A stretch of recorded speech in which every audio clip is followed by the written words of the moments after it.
إن الحمد لله نحمده ونستعينه ونستغفره ونعوذ بالله من شرور أنفسنا ومن سيئات أعمالنا من يهده الله فلا مضل له ومن يضلل فلا هادي له وأشهد أن لا إله إلا الله وحده لا شريك له وأشهد أن محمدا عبده ورسوله يا أيها الذين آمنوا اتقوا الله حق تقاته ولا تموتن إلا وأنتم مسلمون يا أيها الذين آمنوا اتقوا الله وقولوا قولا سديدا يصلح لكم أعمالكم ويغفر لكم ذنوبكم ومن يطع الله ورسوله فقد فاز فوزا عظيما أما بعد فإن أصدق الحديث كتاب الله وأحسن الهدي هدي محمد صلى الله عليه وسلم وشر الأمور محدثاتها وكل محدثة بدعة وكل بدعة ضلالة وكل ضلالة في النار. Brothers and sisters in Islam, today our khutbah is about al-iftiqar ila Allah, which means impoverishment, being impoverished, which means being deprived of strength and broken in front of Allah Azza wa Jal. And the reason this is the title of our khutbah is that being broken in front of Allah Azza wa Jal, being impoverished in front of Allah subhanahu wa ta'ala, this is the shortcut to getting close to Allah Azza wa Jal.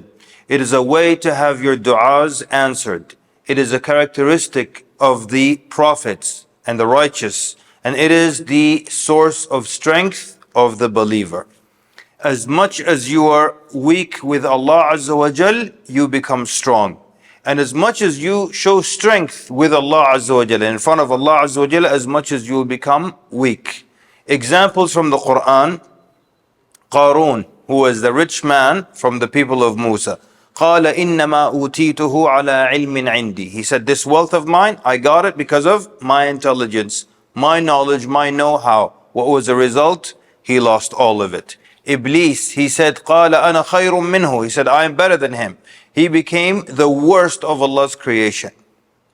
Fir'aun, أليس لي ملك مصر. Do I not have the kingdom and the dominion of all of Egypt? And in the end, he was drowned in the sea and he had nothing and no dominion whatsoever.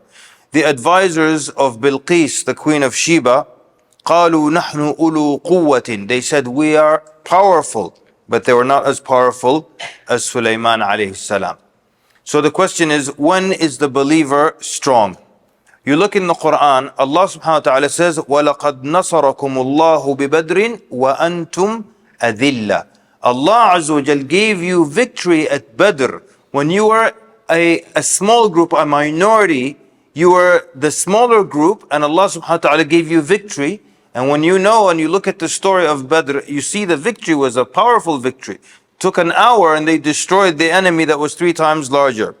But then compare it to the battle of Hunayn. وَيَوْمَ حُنَيْنٍ إِذْ أَعْجَبَتْكُمْ كَثْرَتُكُمْ. And on the day of Hunayn, when you were taken by your numbers, فَلَمْ تُغْنِ عَنْكُمْ شَيْئًا. And it did not avail you whatsoever. All your numbers that you were proud of and you were taken by, it meant nothing. وَضَاقَتْ عَلَيْكُمُ الْأَرْضُ بِمَا رَحُبَتْ. And the earth constricted around you. ثُمَّ وَلَّيْتُمْ مُدْبِرِينَ. And then you left the battlefield running, fleeing. Look at the difference between the attitude in both battles and the results of both battles. So the first lesson is show weakness in front of Allah Azza wa Jal. Show dependence on Allah Azza wa Jal. And Allah Azza wa Jal will make you strong, will make you successful, will make you victorious. The second lesson is whatever good you have, whatever blessing, whatever capacity or capability, be conscious that Allah Azza wa Jal is the reason that you have it. So that means you will go into every situation with humility. You will go in saying, I am not wise, Ya Allah, give me wisdom. I am not eloquent, Ya Allah, make my tongue eloquent. The smart doctor will make dua to Allah and say, Ya Allah, allow me to be successful. Or Allah is the one who allowed me to be successful. If you're proud of your children and their achievements, remember that Allah subhanahu wa ta'ala decreed that they would be born without any defect. If you're proud of your house or your bank account, remember that Allah Azza wa Jal chose a path for you that put you on that road and He guided you to it. That He could have decreed you to be poor or in another part of the world. When it comes to your lineage, which you had no part in choosing, it means Allah Azza wa Jal chose it for you. And when it comes to skills, looks, height, hair, all these kinds of things, the scholars say You cannot be proud and boast of something that you had no part in gaining. Yani, you didn't have anything, you didn't do anything to make sure that you'll be born tall. So why are you boasting about being tall? Yani, you didn't perform any exercise in your mother's womb to ensure you come out to be a tall person. So you had nothing to do with it whatsoever. So how do you boast about something that you had no part in gaining whatsoever? That's what the scholars are saying. So we said the first lesson, show weakness, show dependence on Allah Azza wa Jal. Don't ever show Allah that you're not in need. Don't ever make dua like you're not in need. The second lesson we said, remember that whatever blessing you have, whatever capability you have, always be conscious that Allah subhanahu wa ta'ala is the reason you have it. The third lesson, even when you're capable, you are still in need of Allah Azza wa Jal. Allah Azza wa Jal says in the Quran, Ya ayyuhan nas, antumul fuqara'u ila Allah, wallahu huwal ghaniyul hamid. So Allah Azza wa Jal saying, oh humanity, oh mankind, not just to the believers, everybody.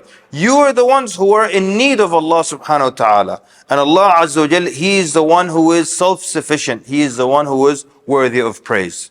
The reminder of the formula in the relationship. We're the ones that are always in need of Allah Azza wa Jal. Allah is the one who's not in need of anyone whatsoever. And that's why you find in the Quran, in Surah Al-Qasas, Musa alayhi salam, he said, Rabbi inni lima anzalta ilayya min khayrin faqir. He's saying, he's acknowledging that Allah subhanahu wa ta'ala has sent down blessings to him, and he's still saying, I'm in need of what you're sending down. It's like, I am poor, I don't have. Even though he's acknowledging that you gave me, he's still saying, I'm in need and I don't have. Even when you're capable, Ibrahim alayhi salam says, Rabbi ja'alni muqim as-salati wa min dhurriyyati. He's asking Allah to make him and to assist him in establishing the salah. Even though he's capable of doing that, but he's still leaving it with Allah Azza wa Jal. وَجْعَلْنِي وَبَنِيَ وَجْنُبْنِي. This is another verse. وَجْنُبْنِي وَبَنِيَ أَن نَعْبُدَ الْأَصْنَامِ. And prevent me and protect me and my children from worshipping the idols. The one who destroyed the idols, and he's still making that dua.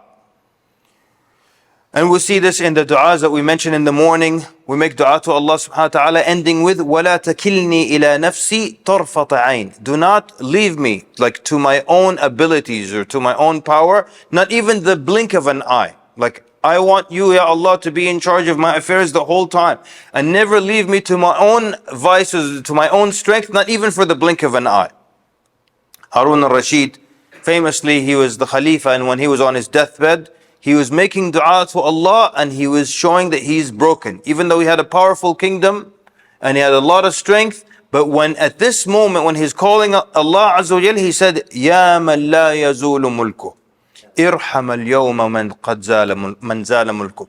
Yani he's saying the one whose dominion and strength and kingdom never leaves, have mercy on the one whose kingdom is leaving him today. So, the more humbled and impoverished we act with Allah Azza wa Jal, the closer we are to Allah Azza wa Jal. And there's a lot of evidence to that. Simple evidence. Allah Azza wa Jal says in Surah Al-Alaq, كَلَّا لَا تُطِعْهُ وَاسْجُدْ وَاقْتَرِبْ. So it's saying, to not listen to those who are taking you away from Allah Azza wa Jal, but the point is, wasjud, make sujood, waqtarib, and get close to Allah. When you're making sujood, you're getting close to Allah Azza wa Jal. And we know this from the hadith that you're the closest to Allah subhanahu wa ta'ala in your sujood. So the scholars mentioned some of the wisdoms. Why is that the case? They said, you are putting your most honored part of your body, which is your face, down to the ground where people step with their feet. And the face is the most honored part. This is the one people spend the most amount of money on making it look better. They spend the most amount of time looking in the mirror, checking out just the face in particular. And now you're going to take this most honored part and you're going to put it down to the ground in humility to Allah Azza wa Jal. And while you're in your lowest point, you are praising your Lord, the Most High. Subhana Rabbi al-A'la. While you're in the lowest position, you're praising your Lord, Most High.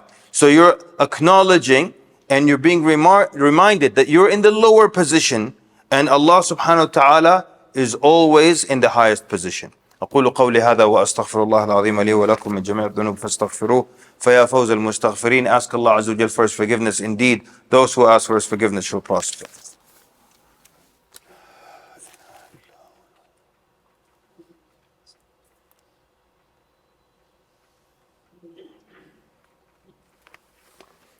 Alhamdulillahi Rabbil Alameen, wassalatu wassalamu ala rasulihil ameen wa ala alihi wa sahbihi ajma'een. The danger, brothers and sisters, is that when we are comfortable and all is well, we forget that this is an essential part of our relationship with Allah subhanahu wa ta'ala. So, meaning being impoverished, being broken in front of Allah Azza wa Jal. Not only being broken when there is a calamity, but all the time. Even when things are well, this is the situation. And in dua, the more broken and impoverished, the closer you are to getting an answer from Allah Azza wa Jal. And we'll end with this story that happened 450 years ago or so to a man by the name of Al-Mundhir ibn Sa'id rahimahullah. A Khalifa asked him to go and lead the istisqa prayer, the prayer for rain. So the Khalifa asked him, go and lead the prayer for rain, which is essentially you're making dua to Allah Azza wa Jal to cause rain to come. So Al-Mundhir ibn Sa'id rahimahullah, before he left, he sent the servant boy. He said, talk to the guards of the Khalifa in any way you can, let them allow you to go in and see what state the Khalifa is in. So the boy goes until he goes in and listens to what the Khalifa is doing, what state he's in, and he finds the Khalifa saying, Allahumma la tu'adhib khalqak bima'asiyati khalifatihim. He found the Khalifa saying, oh Allah, do not punish your servants because of the sins of their Khalifa. In other words, to say, they've got nothing to do, they're innocent, and they've got nothing to do with my sins. So don't punish the masses because of my individual sins. So then he goes and he tells Al-Mundhir ibn Sa'id, and then Al-Mundhir ibn Sa'id says, listen to the confidence. He tells the servant, follow me and bring the umbrella. Yani he's certain that it's going to rain now. Lish? Because he says, إِذَا خَشَعَ جَبَّارُ الْأَرْضِ رَحِمَ جَبَّارُ السَّمَاءِ. He says, when the overpowering of the earth, when he becomes humbled, when he is impoverished, then the overpowering in the heavens will have mercy. With that, we ask Allah subhanahu wa ta'ala to make us of those who recognize the truth as clear truth and follow the best of it. And we ask Him to not make the dunya the greatest of our concern. اللهم لا تجعل الدنيا أكبر همنا ولا مبلغ علمنا ولا إلى النار مصيرنا. اللهم ارفع ما حل بإخواننا المستضعفين في غزة. اللهم ارفع ما حل بإخواننا المستضعفين في غزة. اللهم فك حصارهم وفرج همهم ونفس كربهم وعاف مبتلاهم واشف مرضاهم واجبر كسرهم وداوي جرحاهم واقبل شهداءهم. اللهم كن لهم عونا ونصيرا. اللهم كن لهم عونا ونصيرا. اللهم ارفع ما حل بإخواننا في السودان. اللهم يسر أمورهم واغفر لهم يا رب العالمين.